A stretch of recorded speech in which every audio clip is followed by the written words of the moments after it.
Dan, how about we start with you? Let's give an intro. Hi, my name is Dan Friday, or Quoquo. I'm from Seattle and a member of the Lummi Nation. Wonderful. Preston? Yeah. Applause. Applause is good. Yeah.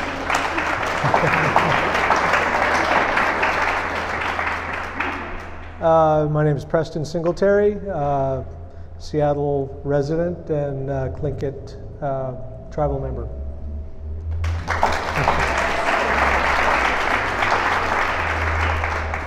And I'm Raven Skyriver, and I live on Lopez Island in the San Juan Islands, and I'm also a Tlingit tribal member. Wonderful. So we're just going to jump into some questions here for you. And we're going to start with a really vague one to warm you up. So our exhibition is titled Fluid in Nature. We did that on purpose. So with a glass exhibition, we were thinking about what is the medium? Well, it's hot, it's fluid, it's ever changing, just like the art form and the arts in Seattle, which is really amazing. What's also really fluid is identity. And with having 3 artists working in glass who have native identities, it's fluid, it's moving, it's ever changing, and it's going to continue to change in the future. So your first question of the night is, how does your heritage come through strongest in your work? Is it purposefully? Is it unintentionally? Is it noticeable? Is it something that just happens after the fact? Who wants to jump in on this one first? Dan, it looks like you. Yeah, well, you know, I think that the storytelling or the narrative parts of it are definitely, you know, and maybe you do, maybe you see them or maybe you don't. Oftentimes what's written about the work, you can kind of, you know, that gives you more insight to it. I also kind of start with trying to make something look pleasing and glassy. You know, glass has its limitations to what you can do as like a storytelling medium, but it is, I mean, it's a beautiful material to work with itself, but I like kind of weaving in those stories, and that's what people don't see a lot of times about the work, or I can speak for myself and the work that I do, is what I take away from learning about what it is I'm gonna make, or like weaving a net that takes hundreds of hours to weave, you know, or something, working on these projects. I feel like that creates a bridge between me and, say, my ancestors, or, you know, like my great-grandfather's kids must have been weaving ropes for just hundreds of hours because you needed thousands of feet of rope to create a reef net. So just that connection to the past, and although we're working on something really contemporary, just you know, I spend a lot of time researching it, and that's something that's personal, but and not visible for everybody, but you know, that's one of the things that I take away from it the most. It's very meaningful. Yeah. What about you, Raven?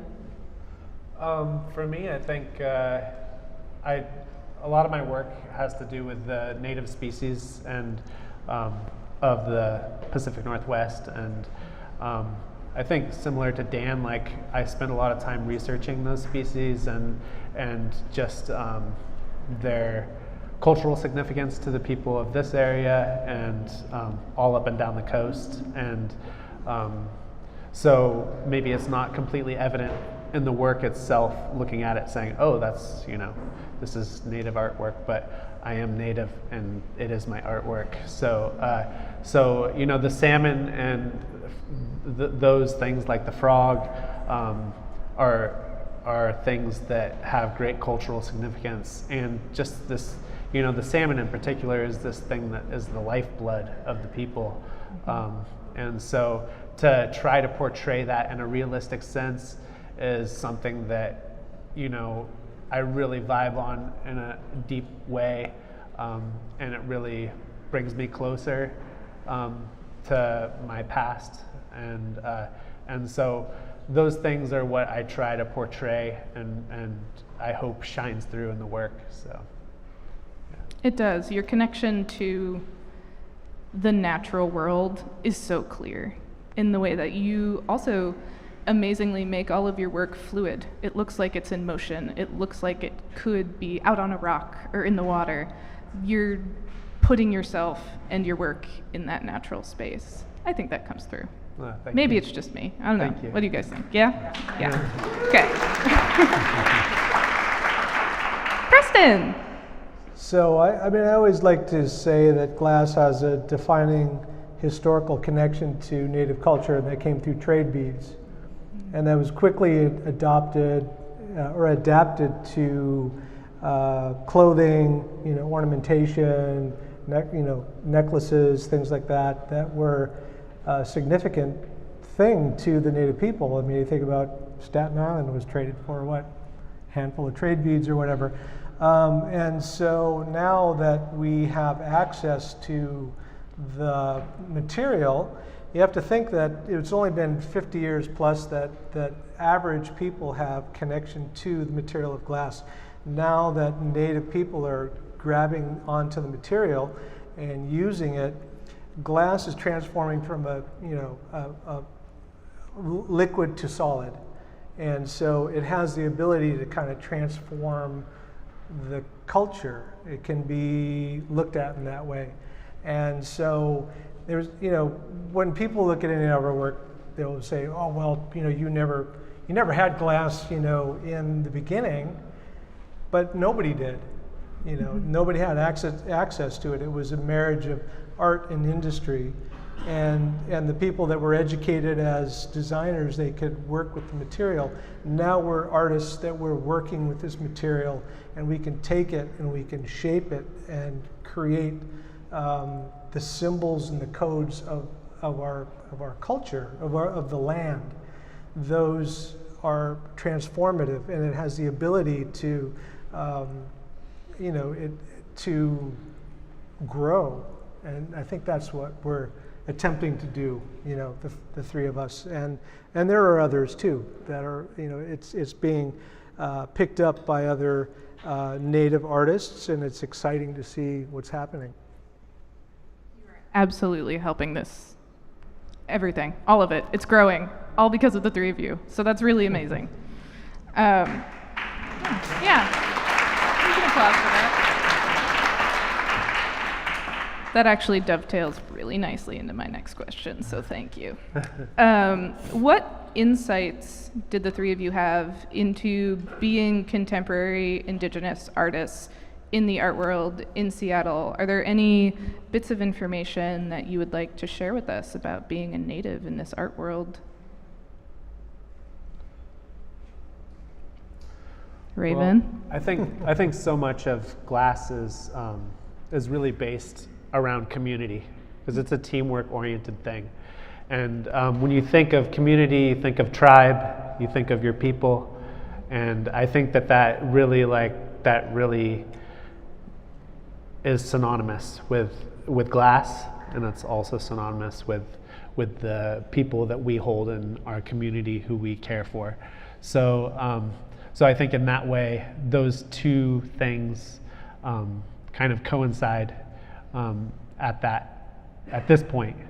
And I think too, it just really helps to have people like Preston here who are so eager and willing to collaborate, and not with just myself, but with just about anyone. If you see the Clearly Indigenous show that was in Santa Fe, New Mexico, I mean, he's collaborated with so many native artists and helped bring them into the fold of glass, not just because it's because they're all accomplished artists in their own rights already in the mediums that they work in. Right. But glass is such a fascinating medium. It is endlessly fascinating.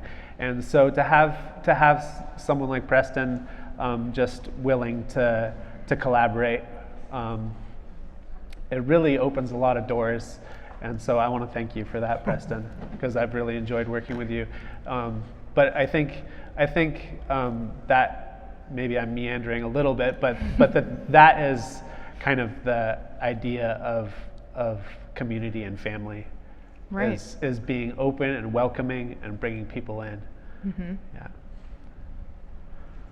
Preston, Dan? Yeah, I mean, when I mean, Pilchuck Glass School has done so much to sort of, create a door for us to sort of walk through.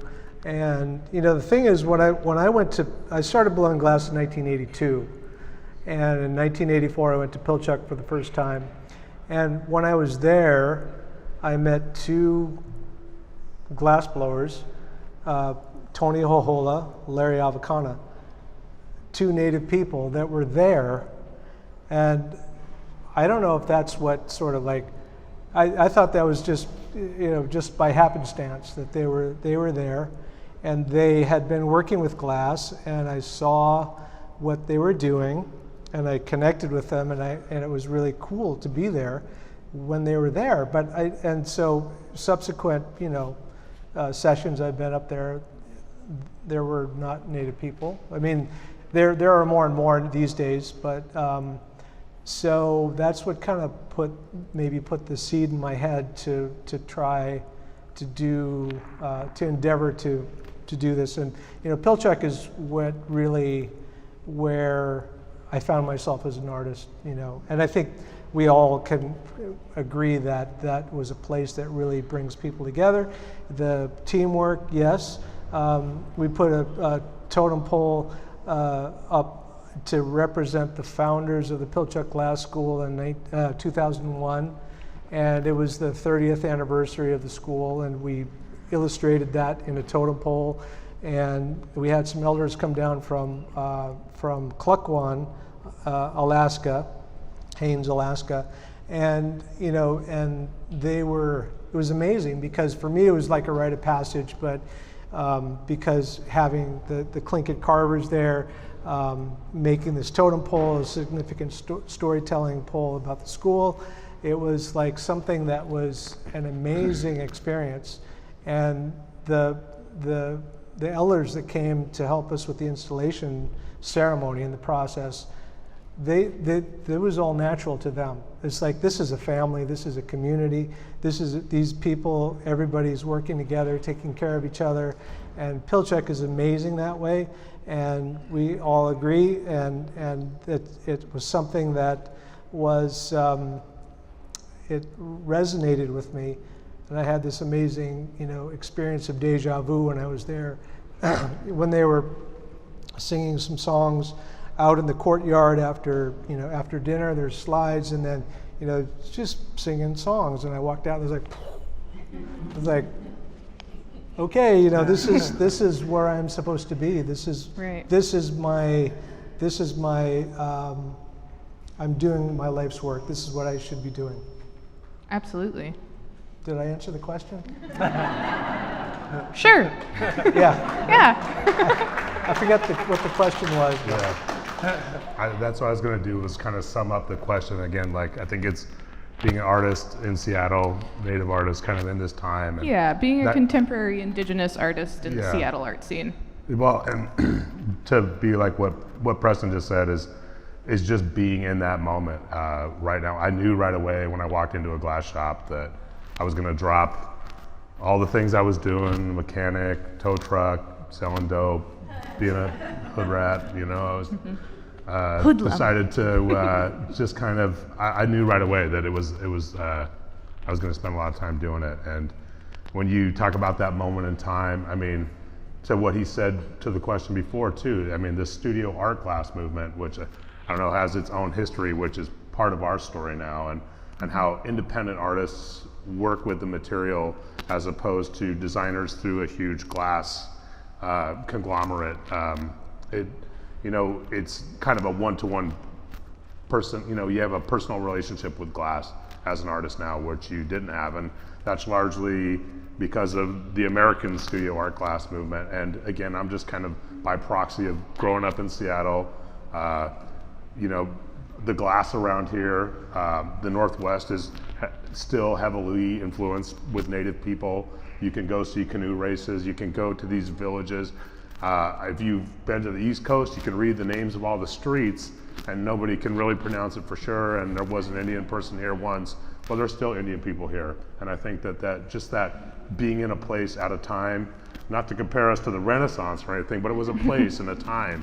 And like right now, I feel really fortunate to be in glass, being a native person, a human being, I guess, an artist, and working when people can find each other at, just, we're living in a unique time. I think, we couldn't even picture what we're doing 20 years ago today. And so I think it's actually 26 years. I mean, I never would have thought I was going to be a glass artist or have met great people like this. And we keep talking about this community, and you guys are all welcome too, but it's kind of great being a glass artist. I mean, we've got a great family, and they accept all kinds of people, native, non-native, up and down, left and right. And I think that's all kind of what we're looking for is a place to belong, or a tribe, or an identity, or a group of people. Sometimes you're not born into your tribe, and sometimes the people you're related to aren't your people.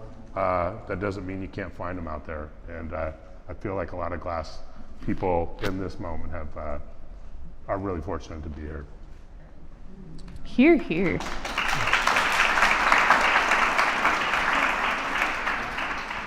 So Preston already touched on this a little bit, but it seems like with a lot of the native artists we work with at Stonington, we tend to learn that they learn their crafts through generational knowledge. A lot of it is handed down from person to person orally. Maybe it's their friend, maybe it's where they live, and they come to the craft. So I'm curious how the three of you learned how to blow glass. And Preston mentioned it was Pilchuck for him. So I'm curious about the other two. How did you learn to blow glass? Was it something that a native taught you? Was it something that you just kind of fell into? I want to know more. For me, I started in high school, and basically I was not academically inclined. And I did an alternative high school program where I could work with someone in the community 2 days a week and get high school credit for it. So it's basically like a vocational program. And I think my mom was just like, "Oh, you should go work with Lark and blow glass." And I was like, "Okay, I'll try it out."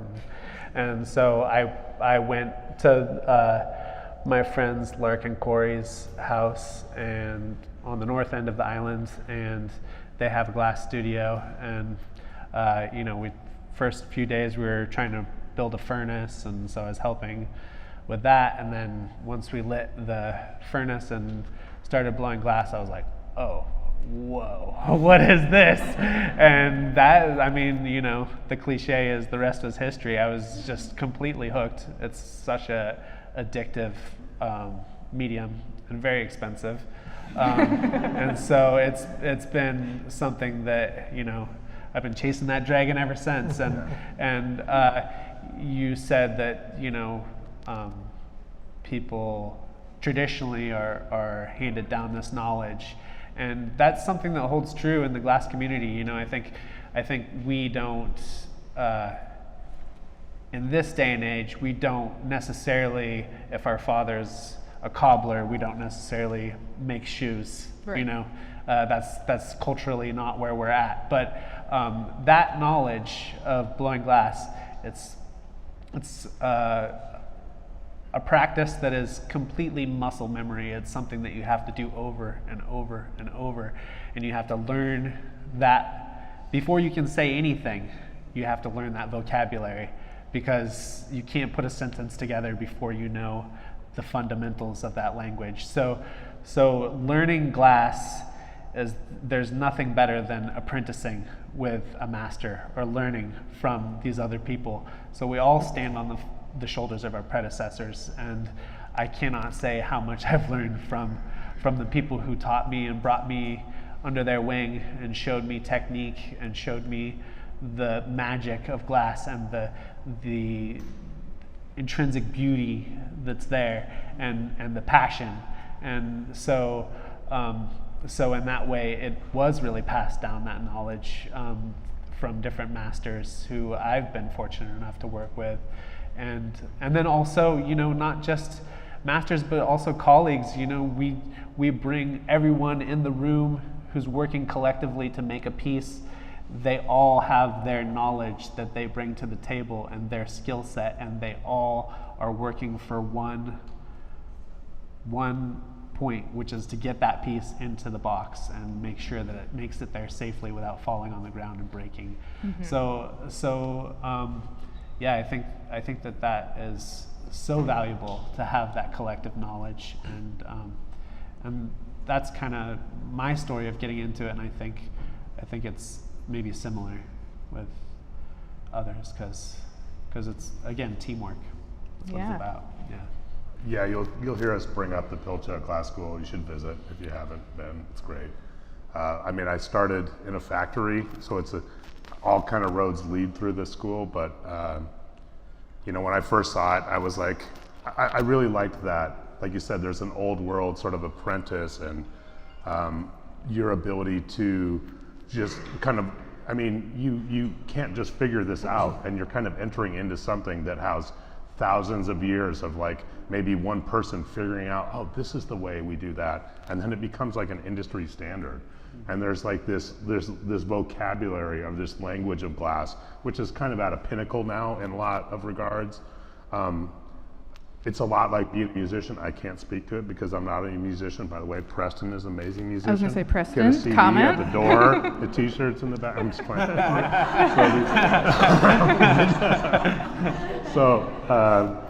But it has that, like the teamwork thing. Like you're in a band, we're all working for a common goal, whether or not we work together directly. It's like it's a great harmony, that teamwork. And when I started again, I started in a factory with a small Asian man telling me to get the fuck out of the way, you fuck my wallet, slow down, you're too slow, you're slow, get out of the way. And so it's a different start of the way. I was ready to make like ornaments and paperweights for the rest of my life when I first saw glass. I had no idea. And then to go to Pilchuck and to meet, I took Paul Cunningham's class, and to meet this huge, like, not local, not just Seattle, like international small community of glass workers. And again, back to the community, like I've traveled around the world and I've always got a couch. There's people, like if you blow glass, I may not know everyone that works in the glass, fusing, casting, but it's less than 1 degree of separation. Like you really, it's a cool, you're all kind of aware of what other people are doing. And I'd say in this medium, people share in a way that they don't necessarily do in other mediums, because we all work together. We rely on other artists to help us make our work. And that master and apprentice, if that's like a dated term or whatever, but it's just that somebody helping, you know, we all get there for the help from somebody else. And that's a big part of this, because you just don't figure it out on your own.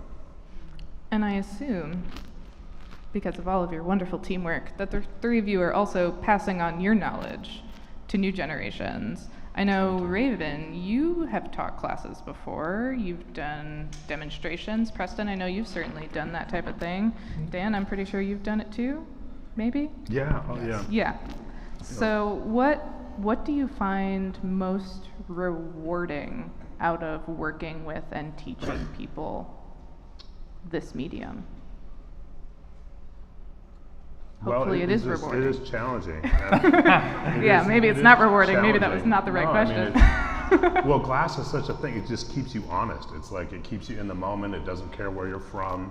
It's like the proof is in the pudding. That's what I really liked about it. And I didn't necessarily fit in when I showed up on the glass scene, but you know, it's like if you can do it, you can do it. It's like it's a measurable thing, and it doesn't care where you're from or who you are. About teaching, one of my students, what's up, Sophia? She walked in the back. That's my girl right there. Lummi Nation, West Side.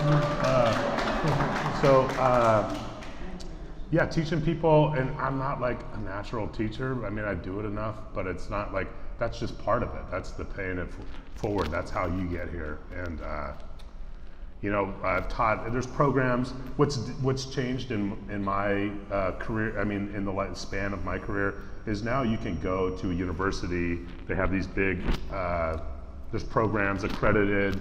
I'm not that kind of artist necessarily, not that I'm not an artist, I've always been an artist, and it really took me sitting down with one of my elders And I'm like, hey, look, Auntie, I work for Dale Chihuly. Look, I made it. She's like, who's that? You know, where's your work? What do you do? I want to see your work. And I'm like, after 12 years of doing this, I'm like, I had to check myself. I'm like, you know, what is my work? What is my path? And that's like the path of an artist, not necessarily the technical notes on a guitar, a glass artist, you know, like there's all these technical things, but finding your voice as an artist that is not easy. I mean, just pick up a sketchbook. Sometimes a blank page is terrifying, right? And then being able to share that with people, you know, that want to be, you see the path, and you can tell who's going to stick with it. I can tell you right now, when I take one class, it could be one session, and I'm like, this person is here to stay, because I saw that in myself. And you know, we started a program at the Pilchuck Glass School about 5 years ago that Sophia came to.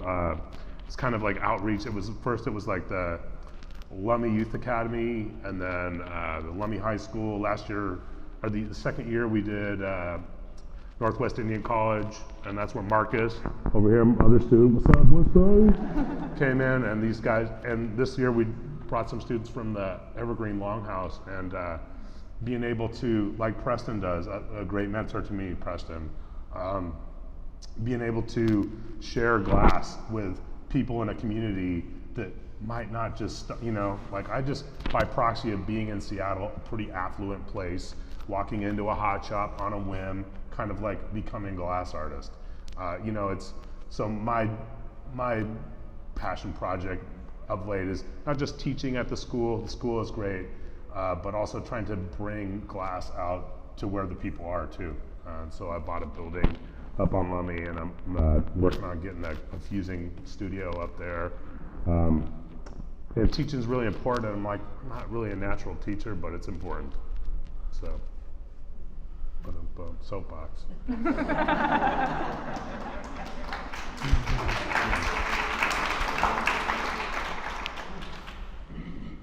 Gentlemen? Any I comments? mean, I Any always thoughts? say that glass has, I mean, all the glass team is one thing for sure. We all have talked about that, but I feel like that collective energy that goes into the piece, everything goes into that piece at that moment, and that's what I, you know, hang my hat on. There's, I mean, what question are we on now? I can't remember. Teaching. Teaching. Oh, Teaching. okay. So yeah, I mean, okay, traveling and teaching. It's like when I went to Japan in 1990 with Dante Marioni. I was the guy that introduced me to glass blowing. Anyway, so we went there, and when we were teaching a workshop, and I started to see what I recognized as an Asian influence or Asian approach to glass making. And I think at that time I was really thinking, I mean, I'd already dabbled in the Northwest Coast style, but I said there's got to be a sensibility that emerges around this material. So, and I saw it when I was in Japan. I've been there several times, and so I was convinced that this could be something that could evolve, and that sharing of knowledge between glass blowing, one, but you know, indigenous artist gatherings that some of us we've been to, those things that we synthesize about indigenous knowledge and how you create artwork that reflects today's times. So I think that that's what we're all trying to accomplish on different levels. I mean, there's different perspectives, you know, that we have, but it is something that is, I think that's what drives us, and that's exciting because we have an audience for it. I mean, people are excited to see what's going on and what is possible, and so that's what is really exciting because of the collaborations and when any of us brings, you know, befriends somebody, is okay, let's make something. I mean, glass blowing is very selfless in a lot of ways. We work many years helping other people do what they need to do, and we benefit from helping them, and that's the amazing thing. So I mean, you know, after I dropped out of high school, I fell into glass blowing, fortunately, and it, you know, basically I found my path. You know, Dante kind of nudged me onto that path, but I would have probably been a burned out rock musician at this point. Would that have been so bad? Hallelujah. I'm here. Yay! I think what Dan was saying earlier too about teaching is like I'm also not a natural teacher. I remember teaching a class and someone at the end of the class was like, well, you know, you never like wrote anything down on the chalkboard and said this step and this step and that step. And I was like, oh, whoa, that's different, you know? Because for me, I'm very visual. I need to see someone do something and then I do it and then I learn it, right? So teaching, I've learned to say, well, I'm not a teacher, I'm an artist. So I'm gonna teach you the way that I learned. And if you need something else, if you need an assignment, please tell me. Because I can give you an assignment, or I can draw down the steps and show you, break it down on a chalkboard if that's what you need.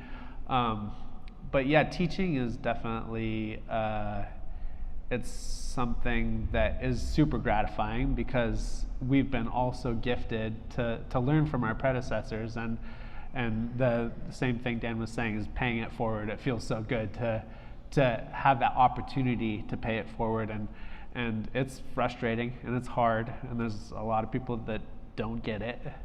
But you know, it's as with any teacher could tell you, when you have a whole classroom of students and that one student gets it, it's worth it. You know, it's so worth it. Or even if they don't necessarily get the medium, but they're inspired and impassioned by the process, then it's worth it. And you know, so many times when you're teaching, you're like, you know, the beauty of that is seeing it through fresh eyes. Like we've been doing this for how long? Well, Preston said he started blowing glass in '82. I was born in '82, but I've been doing it for over half my life, and so I think that, you know, you learn so much technique and you learn how to do things the right way, you know, quote unquote, and to see it through fresh eyes and to see someone approach something in a way that should not work and could not work, and it works, and you're like, oh, well, okay then, you know, and that's a cool thing to just see someone approach something with no understanding and to have it work for them, and you can, you know, and you're sitting there saying, oh, that's never going to work, and then it does. And so I think that's one of the most gratifying things about teaching is just having that fresh perspective, you know, that you can't have by yourself because you have too much knowledge, you have too much experience to approach it in that way. So it's always teaching. I always learn something from teaching. Yeah. Well, now is the point in the night where I actually get to pick your brains about particular pieces, and you get to share some of that amazing knowledge you hold up there with us. Specifically, either Raven or Preston, I want to know how you got the collaborative muscle and took so dang shiny. I need to know why it shines. Tell me how this happens. How does glass look this way? You're the color maestro. Okay, well, so every color in glass, it's all glass. We don't paint anything. It's all the glasses. The color is applied hot and it's part of the glass. But every pigment in the glass is made from a metal oxide. So gold makes red, copper makes green, or dark ruby, cobalt makes blue. So there's all these different metals. And in the case of the intuck piece, it's a gold brown as the muscle shell. Oh, cool. Yeah, and it's a gold brown is what it's called, K215 or R215, if you need to know. And that has, it's maybe similar to ceramics, that has the metal oxides in the glass. It actually has gold in it. And when you introduce it to an atmosphere that is rich in fuel and low in oxygen, it reduces the glass. So it pulls the metals to the surface of the glass and it makes it shiny. So it's called a reduction, and that's what makes that silvery, shiny surface. And not all colors will do that, but some colors will do that. And so as glass is very technical, and so we always try to pull all those tricks out of our hat whenever we're trying to achieve a certain look, and that's the case with the muscle in tuck. Thank you. I'm fascinated, and I hope all of the other glass nerds in the audience are also just like, yes, tell us all of the numbers and all of the details. We need to be able to do this, please. Yeah. Dan, What's up? I want to talk about the immense amounts of glass that you throw around. So, particularly your gigantic feather. Oh yeah. How did that come together? Tell me what the process of making that was like. Yeah, so it's big, but I think that it's big in like the way, because it's solid, whereas a lot of the sculpture, like the anchors I make, are blown. So there's a void inside, so it's a X amount of glass. But even, so I do a lot of sculpting I do is solid and not blown. So it's not like it looks like a lot more glass, but like the amount of glass that's in probably one of the bears or something you can blow a really large vessel with. So I do a lot of solid sculpting, and like the feather, like you said, it's 3 pretty large gathers of glass, and then it's put together, and like you said, it's fluid, like the name of the show. It kind of, you get it hot and stretched out, and the longer something gets, the more torque and the more force. So it's not that like anybody here could go pick it up off the wall, but when it's at the end of the pipe, I don't know the math on it, but when the further out it gets, and the longer you work on it, the hotter the pipe gets. So you move your hand back because you can't hold it close to the weight. So the fulcrum changes, and the amount of downward force on the pipe. I mean, it takes a lot of effort.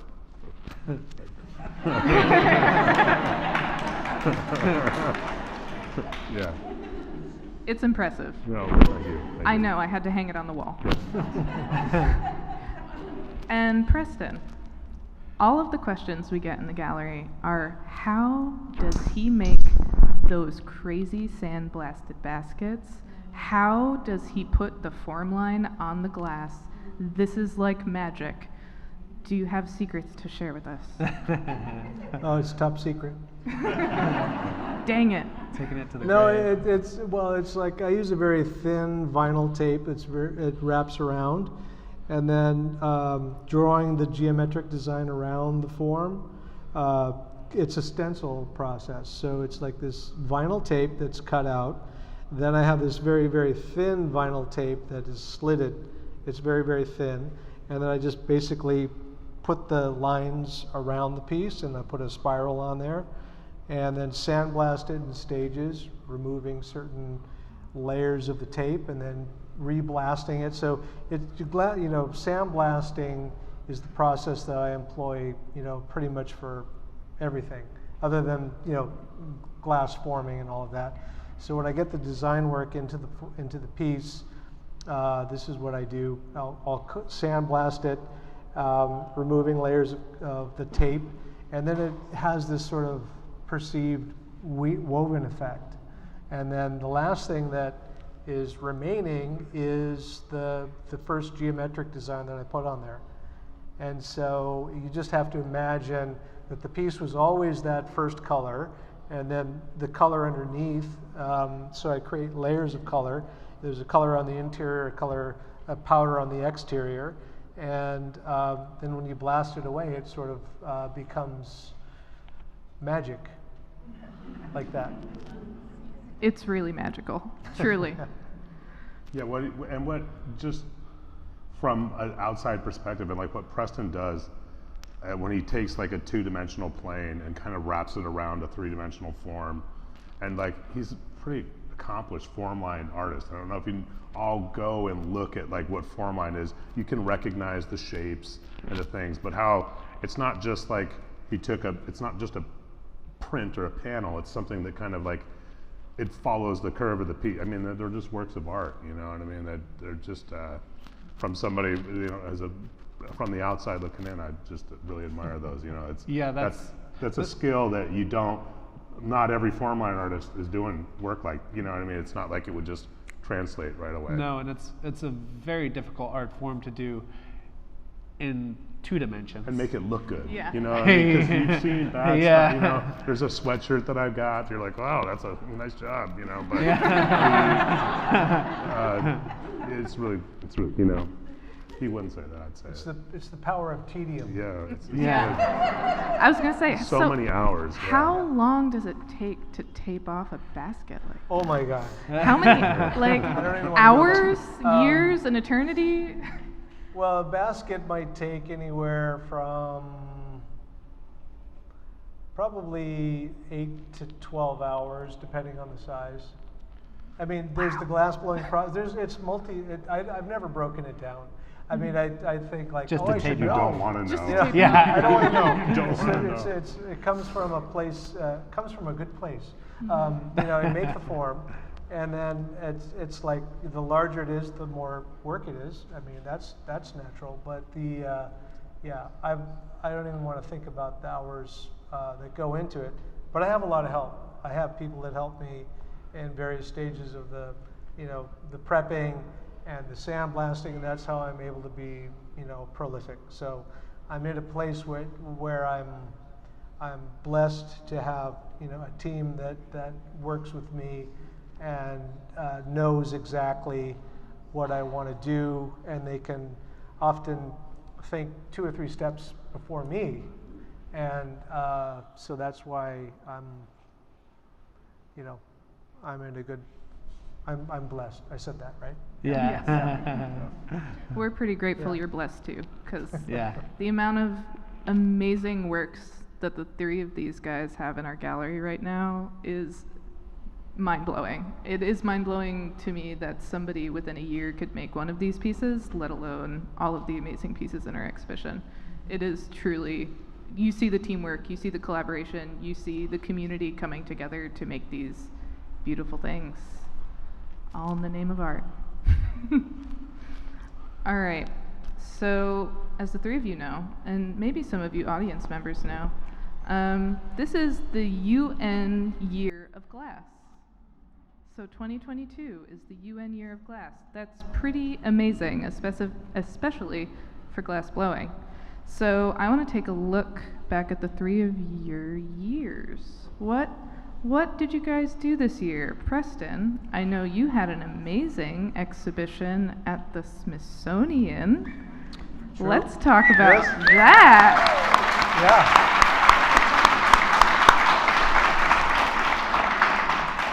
So yeah, I had a show that originated at the Museum of Glass. It traveled and will continue to travel for the next couple of years. At Raven in the Box of Daylight. It was at the Smithsonian. It'll be there through the end of January. And so it looks great. If you have an opportunity to go there, I would see it because they did an excellent job with the installation. The way they experience the story is like through glass sculpture, video backdrops, sound, and it's kind of an immersive experience. And so that was, so that's there and Yeah, through January. wonderful. Through this January. Through this January, you said. Is that? It's through this January? Yeah. Yeah, okay. Through January 2023 at the Yes. Smithsonian's National Museum of the American Indian for anybody who wants to visit. Yes. Raven, Oh, man. there's Well. news that you just finished a hot shop It's true. Yeah. next to your house. Yes. Yeah. Yes. So, me and my wife Kelly, who's also an amazing glass artist, she has a couple pieces in the Stonington as well. We just finished a studio, and this last year was our first full season of making glass in the studio. So it was really a huge accomplishment for us. It's something that we've been working on for at least 10 years, trying to get that done. So we poured the foundation and filled it with 170 yards of fill, and it took a couple of years to lick our wounds, and then we did a Kickstarter, and we through amazing support of our glass community and collectors and our galleries, raised a nice chunk of change and framed it all up, and then we took another break, and then wired it up, insulated, hung all the drywall. We did everything ourselves with my brother, who's a builder. So it was Kelly and myself and my brother Jaime, and yeah, we built the most beautiful hot shop I've ever worked in in our backyard. So it's a huge accomplishment. It's also a beast. So Yeah. we're getting ready to turn the furnace back on and watch the electric meter go woo-wee. And so it's one of the biggest dreams of our life to have that studio, and we hope to invite our friends and glass family to come and work there with us and create. It's such an amazing space, and it's just so versatile, and wow, feels so fortunate and so lucky to have it. So. Wake up, have your cup of coffee, get in the hot shop immediately with your slippers on. Yeah, it's the dream for sure. Absolutely. Yeah. And Dan, you're famous now. You've been on Netflix. Yeah. So I was trying to think. I'm like, I can't even remember 2 weeks ago. It's Yeah. a busy year. So that was actually last year that we filmed it. That did just come out this year. I'm trying to think what I did. I had a residency at Corning for a month early in the year. A couple shows. Just have a show opened up at the Wadsworth Athenaeum in Connecticut. In a group show with these studs at the MEAC has now got funding to travel for the next 5 years. It's a great show. It's called Clearly Indigenous. You can buy the book online, or you can see. I was blown away. There was 40 some other native art. I mean, I knew most of them, but there was one of my favorite I had never heard of, the woman who does the painting, the Judith Schechter kind of painted, Angela? Yeah, Angela it's just Babby, amazing. yeah. Angela Babby did it. So it's just always cool to, honored to be in a group show like that.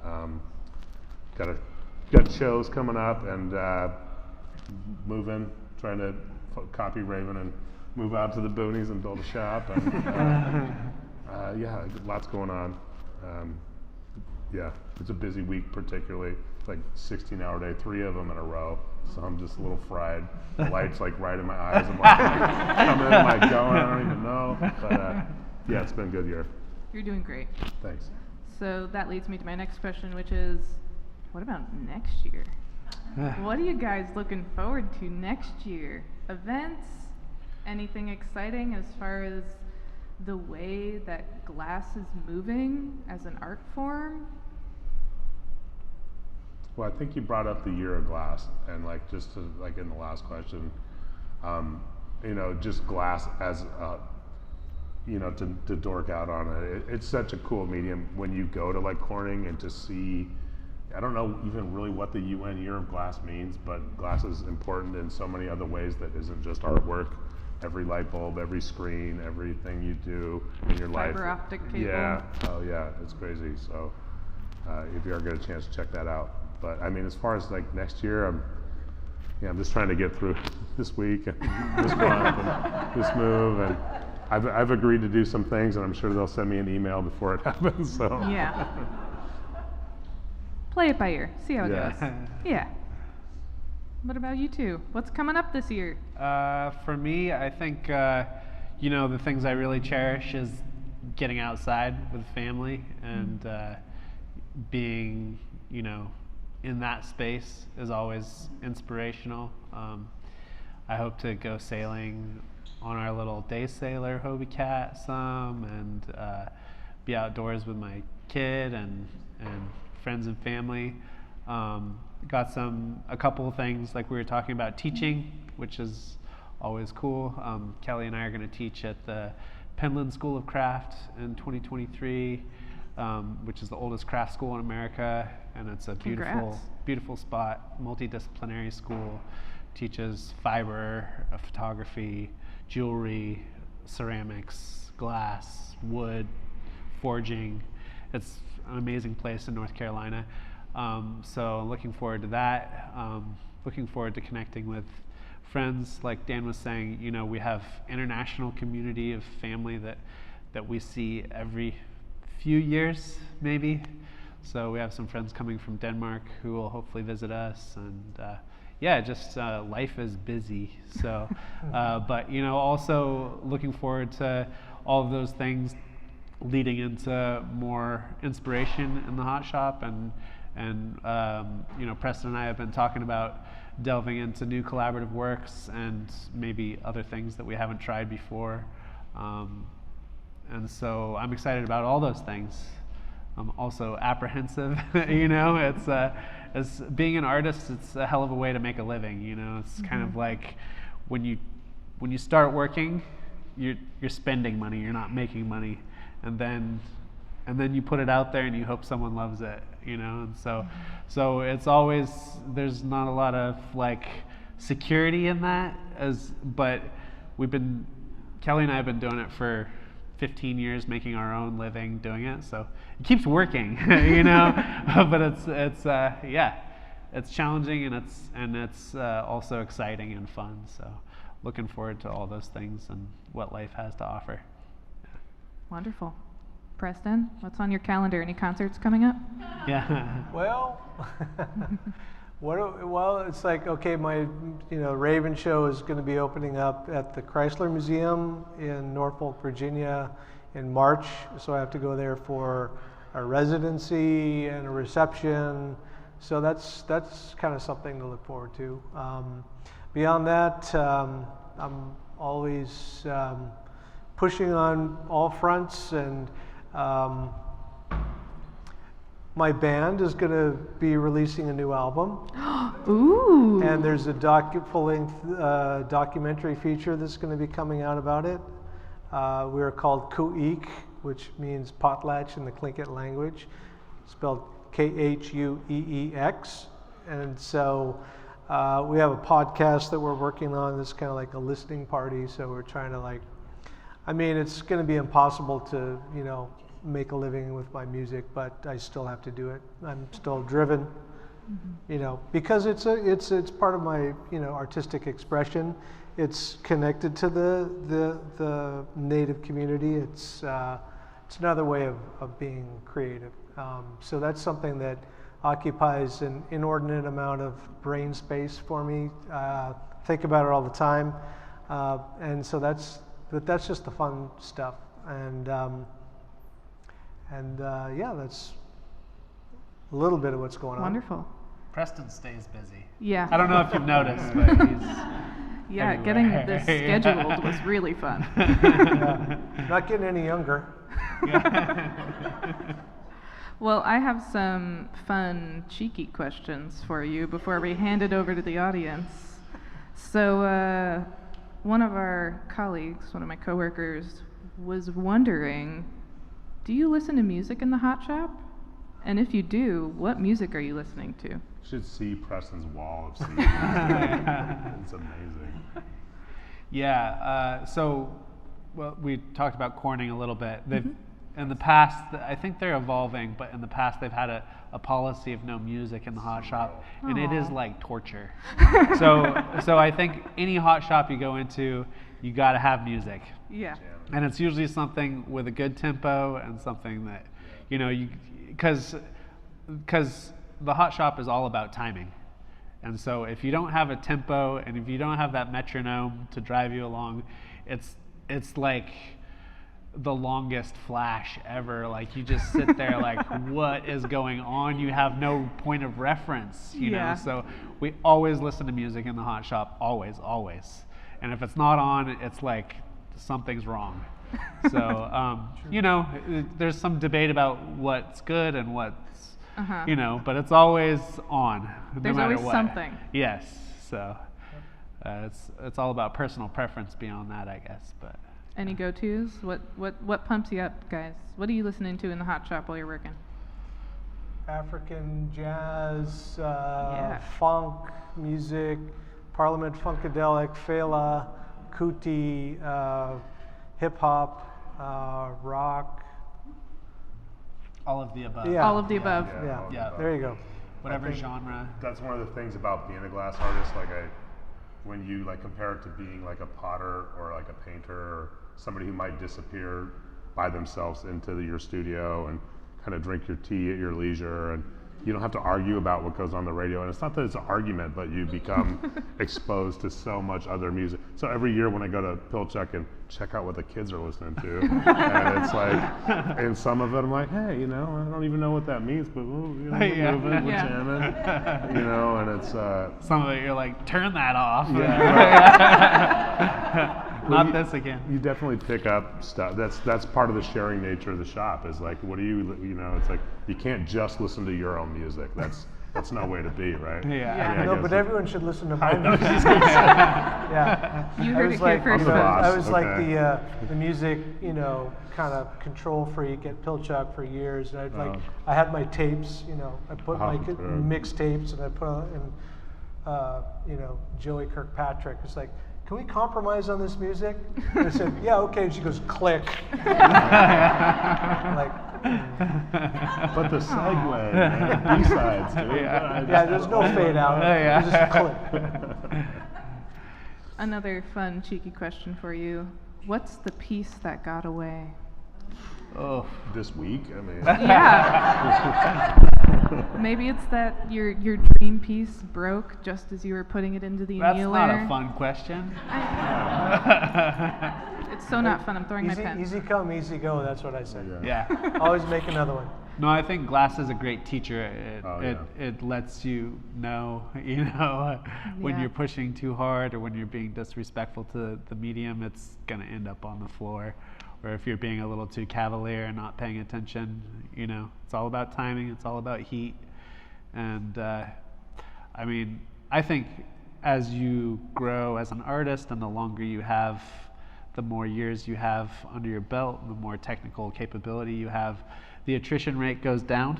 You break less things because you are technically proficient. But I think we all push ourselves in our medium, and obviously when you push the scale and you push the complexity, the danger of losing a piece goes up, And I made several large sea turtles, and out of the 6 that I made, I think 2 survived. And that's something that's like takes hundreds of hours to complete the piece, and then you open the annealer and it's cracked, and you have a team of 10 people working on it to put it together. You're renting a studio that costs well over $3,000 a day, and you're paying a team of accomplished artists, at least $275 a day, and whoever the person on the pipe, you're paying them more because they're doing the heavy lifting. It hurts. Yeah, it's financially and emotionally traumatizing. Yeah. I'm just picturing you. We have this amazing photo of you in your studio working on the Galapagos, the gigantic, amazing iguana that's currently in our gallery. And you're surrounded by like 10 people. And in my brain, I was like, it would be so bad if 2 seconds after this photo was taken, somebody broke the tail or like something happened. That would be heartbreaking. A little quick story. It did fall on the floor. But it was at a point in the process we got all the color on the bubble. We stretched it out, we shaped it, and we only had it's called the gaffer slot. So you only have a few hours to make this one thing. Right. So I got all the process to that point, about ready to put the head on, and it just snapped off the pipe and fell on the floor. Oh. And Did you pick it back up? yeah, so I was like, it was like 3 feet long at that point, and you know, it was 25 pounds or whatever, which doesn't sound like a lot of weight, but again, when it's on the end of a stick and it's 3 feet long, it's a lot of weight. And it's molten hot glass. Yeah, and Kelly was like, you gotta pick it back up, and I was like, every time anyone does that, it's just a shit show, and you destroy your wrists, and then you put it back in the glory hole, and it falls off in the glory hole, and then you're burning your face trying to get the glass out of the glory hole. And I was like, no, we're not gonna pick it back up. And Kelly's like, you should really try it. And I was like, the slot's over, we're done. And then I look over, and my friend Mikey's holding it with the gloves, holding onto it, and like 4 people are torching it, and I'm like, oh, okay, let's try it. So we stabbed it back up, and we made it. Yeah. Wow. Can I get an applause for that? That's incredible. Thank you. We're trying to talk about the piece you lost. Yeah. You did lose it. Yeah. Well, Got it back. It's glass, it breaks, and that's like part of it. Like that's part of the deal going into it. I mean, you could argue that it wouldn't be worth anything if it didn't break. If it was just like resin that you could throw against the floor and it like lives for. I mean, it's fragile and it needs to be respected. But it's also super strong. It's also really resilient. You know, the pieces we made.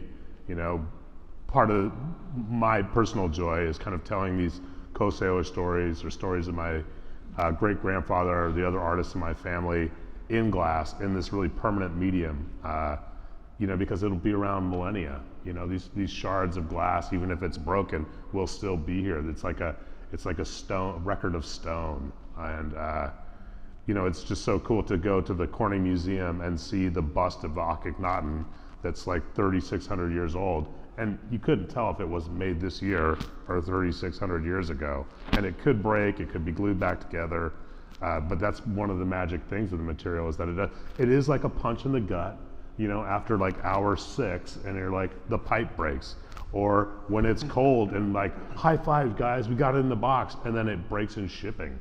Or it breaks in the cold. I mean, you're not done being able to break it. It's just, you know, it's almost like it might just break someday. You know, it's glass. You know, you need to, you know, it's a tough mistress. You kind of have to respect it. It's gonna break. It still hurts, but you got to move on. You know, that's just part of the game you sign up for. Strength and fragility at the same time. Yeah, super cool.